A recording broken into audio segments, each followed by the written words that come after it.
For the first time in years, the government is making a surplus. That's what the Prime Minister says. They're boasting that they're collecting more revenues today than they have ever collected in the history of the country.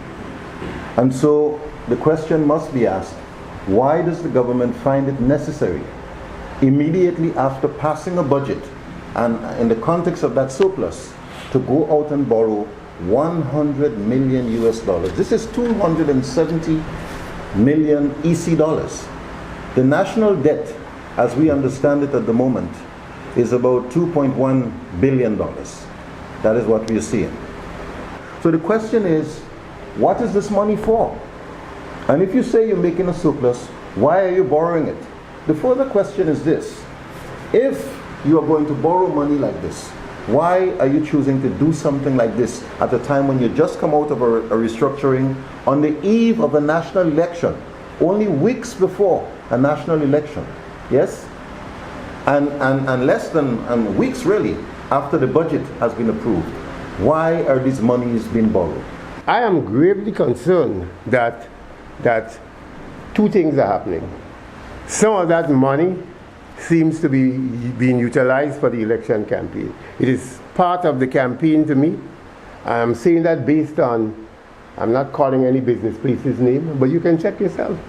Hundreds of thousands of dollars in vouchers, providing people with stoves and fridges and what have you, are being distributed around the country by one group. I'm not too sure I want to name any group, but one particular group seems to have all the money in the world to distribute just about everything. And this is a Ray Roberts comment. I know I'm on an NDC platform here, but I think I would ask for your indulgence.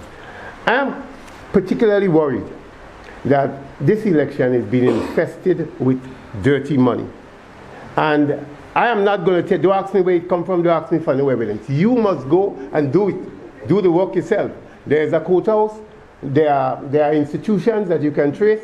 All I'm saying to you, I am very worried that this election can be a bought out one. But I want to say to the voters in particular, look what you have in the parliament now.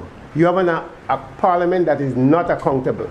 In fact, in the last session, we named Member of Parliament Clement as the man in charge of the Public Accounts Committee.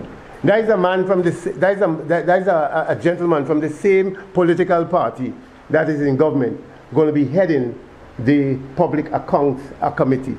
I'm not speculating. All I'm saying here is that does not seem right for me. Honorable George Vincent filled that role for a while. But if you go back to the notes, and I'm surprised that didn't make any news, that the name I heard called was one Clement to head the Public Accounts Committee. If Grenada is happy with what is happening now, all I can tell Grenada, those of us who are adults wouldn't pay a price. It is the children and grandchildren we're going to have who will pay a price. The debt we have now, we're too old to pay it back. It is the grandchildren and children that are going to be paying it back.